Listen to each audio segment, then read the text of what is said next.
What's up? Welcome to my channel. Today we're talking about what makes a good beginner motorcycle. We'll start with the most debatable topic, something that doesn't have a ton of power, enough power to be fun and to get you out of trouble, but not too much power to put you in trouble. Now, anybody who asks is going to say something different. They're going to say something. Some people might say a 125 is going to be the best beginner bike. Some people might say a 650 is going to be the best beginner bike. In my personal opinion, anything over 400cc is not a good beginner bike. Just a lot of power, and you're going to add more weight than what you really want. Something under 400cc's. Honestly, a dirt bike is a great beginner motorcycle. You know, dirt bike would be a great place to learn how to ride, but if you're like looking for your first on-road motorcycle, something smaller or like a mid-sized cruiser, like a 300 to 500cc cruiser, or like a 250 to 400 sport bike would be an okay place to start. I still think starting on something smaller and like learning the basics is more important, but what makes a good beginner bike is that it's not too much power. It's enough power to keep you safe, but not enough power to put you in danger. It's going to be something lightweight and easy to handle. So anything between like, let's say 350 and 425 pounds is going to be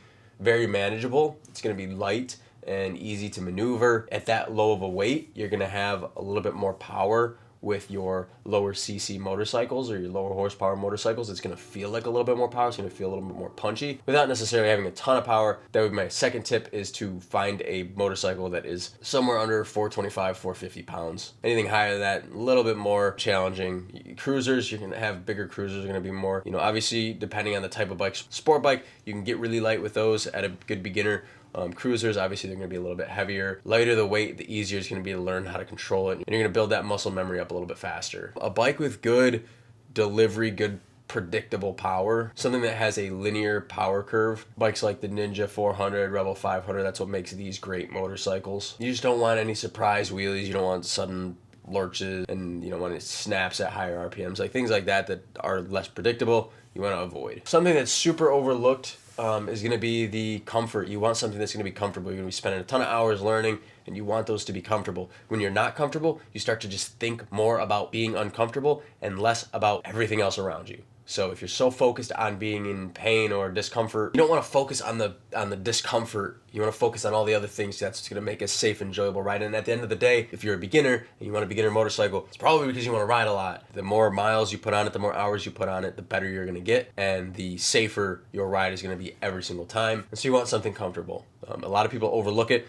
but something that's got a comfortable seat, upright seated, something that's sized well for you. Go and actually swing your leg over these bikes and sit on them and think like, could I sit on this seat for more than an hour? And if the answer is no, then maybe look for something else. Things that make a bike comfortable is a neutral seating position, something where the bars aren't too low, your feet aren't too far behind you, like the foot pegs aren't too far behind you, and maybe even a seat height where you can put both feet down. That would be good for a beginner, especially a shorter rider. You got a lot of weight. You don't want to think about all these things when you're coming to a stop. So being able to step both feet off the bike and balance the bike until you build up those muscles is nice. So also something with beginner-friendly electronics. A lot of newer bikes are so overkill, and there's so many assist modes and it's overwhelming for a beginner. So having something that doesn't have as many bells and whistles is probably going to be better for a beginner rider. Something with very limited bike assists, something that you can and honestly, I think those hinder the ability to get better. It's like using automatic features. You're using all these rider assists and rider aids and all these other things. It's not going to make you as good of a rider as if you're just controlling everything on your own. Another thing is price point. A good beginner bike should be less expensive. You're not going to want to spend $20,000 on your first bike.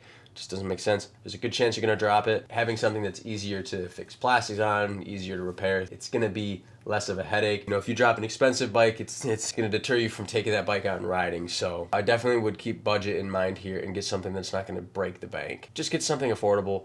You don't necessarily need that. You get the nice stuff once you learn how to ride, and then your nice stuff is less likely to become not nice stuff. Lighting was horrible. I think it's starting to get darker outside, and that's why. And then obviously something that's reliable. The last thing you want as a beginner rider is to be broken down on the side of the road. So make sure you do your research on reliable motorcycles. If you're buying used, make sure you bring somebody that has some type of mechanical motorcycle experience that can test the bike out, can test ride the bike, that can go over everything and make sure that everything's running properly, because as a beginner, you don't want to be stuck on the side of the road. It kills your motivation to actually ride motorcycles. Get something that you're going to spend more time riding than fixing, or more time enjoying than stressing about. Anyways, that's my thoughts on what makes a good beginner motorcycle, and hopefully this helps you. If you like this video, click that thumbs up. If you have any questions or concerns or criticisms, comment those below. Subscribe so you don't miss out on future content. Hit the bell, notification, all that fun stuff. And as always, ride safe. We'll see you next time.